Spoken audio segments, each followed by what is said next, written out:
Assalamualaikum warahmatullahi wabarakatuh. Perkenalkan, nama saya Putri Andini. Saya akan mempresentasikan mengenai sahabat Nabi, yaitu Abu Sa'id Al-Khudri. Abu Sa'id Al-Khudri radhiyallahu anhu adalah salah seorang ulamanya para sahabat.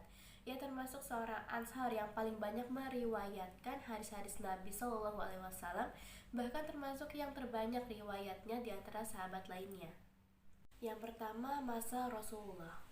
Abu Sa'id bercerita, Rasulullah datang kepada kami. Kami adalah orang-orang biasa dari kalangan kaum muslimin. Aku kira Rasulullah tidak mengenal salah seorang dari kami. Sebagian dari kami hampir-hampir tak berpakaian. Rasulullah mengisyaratkan bentuk lingkaran dengan tangannya. Beliau bersabda, dengan apa kalian saling mengingatkan? Mereka menjawab, ini ada seseorang yang membacakan Al-Quran kepada kami dan mendakwahi kami. Beliau berkata, serulah mengapa kalian bersamanya. Kemudian beliau berkata, segala puji bagi Allah yang menjadikan untuk umatku seseorang yang aku perintahkan untuk bersama mereka.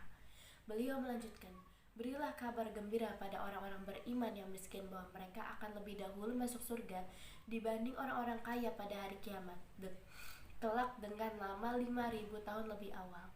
Mereka berada di dalam surga dan menikmati kenikmatannya, sementara orang-orang kaya masih dihisab. Hadis riwayat Abu Dawud. Yang kedua, masa para sahabat. Saat orang-orang membayat Yazid bin Muawiyah, cucu Nabi Husain bin Ali radhiyallahu anhu tidak membayatnya. Mendengar kabar tersebut, orang-orang Kufah mengirimi Husain surat, mengajaknya untuk datang ke Kufah. Awalnya Husain menolak, kemudian mereka mengajak Muhammad bin Al-Hanafiyah atau saudara seayah dengan Husain bin Ali. Beliau pun menolak. Mereka kembali membujuk Husain. Husain berkata, sesungguhnya mereka ini hendak memangsa kita dan bersemangat mengucurkan darah kita. Bujukan dan godaan orang-orang Kufah ini membuat Husain risau. Terkadang beliau merasa condong kepada mereka, terkadang ia tidak ingin keluar. Kemudian datanglah Abu Sa'id Al-Khudri. Ia berkata, hai Abu Abdullah, sungguh aku termasuk pemberi nasihat untuk Anda. Aku adalah orang yang menyayangimu. Sampai kabar padaku bahwa para pendukungmu di Kufah mengirimimu surat. Mereka mengajakmu menuju mereka. Jangan kau keluar. Sungguh aku mendengar ayahmu saat di Kufah. Ia berkata, demi Allah, aku telah membuat mereka bosan dan marah. Mereka pun membuatku bosan dan marah. Tidak kudapati sifat memenuhi janji pada mereka. Siapa yang selamat dari mereka, dia telah selamat dari panah yang jelek. Demi Allah, tidak ada keteguhan dan ketetapan hati dalam suatu urusan. Tidak ada kesabaran pada mereka saat menghadapi pedang. Yang ketiga, masa Tabi'in. Pada saat terjadi kekacauan di kota Madinah, Abu Sa'id Al-Khudri keluar dan bersembunyi di sebuah goa. Ia disusul oleh seorang pasukan Syam. Kata Abu Sa'id, saat ia melihatku, ia hunus pedangnya menginginkanku. Saat ia dekat denganku, ia arahkan pedangnya padaku. Kutahan pedangku, dan kubaca firman Allah yang mana firman tersebut mengandung arti, sesungguhnya aku ingin agar kamu kembali dengan membawa dosa membunuhku dan dosamu sendiri, maka kamu akan menjadi penghuni neraka. Dan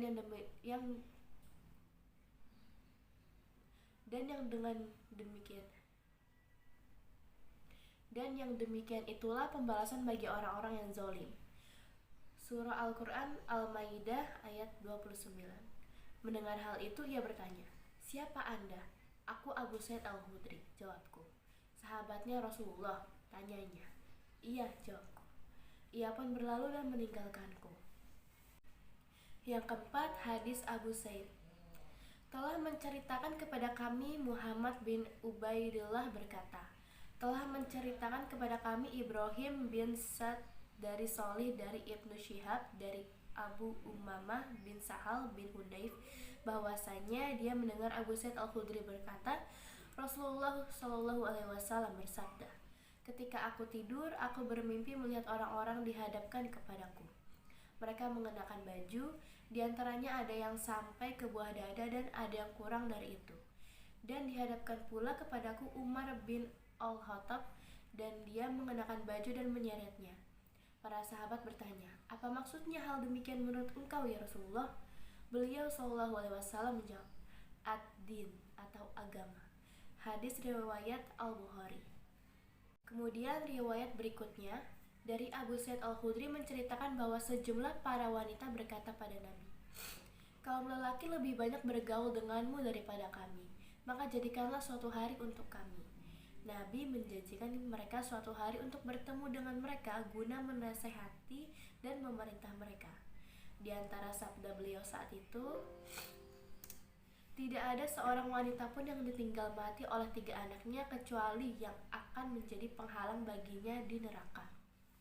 Seorang wanita bertanya, "Bagaimana kalau cuma 2?" Nabi menjawab, "Sekalipun cuma 2."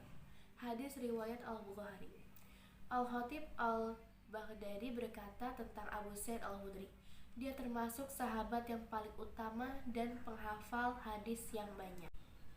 Yang kelima, mengenai wafatnya Abu Sa'id Al-Khudri. Ada beberapa pendapat tentang tahun wafat Abu Sa'id Al-Khudri.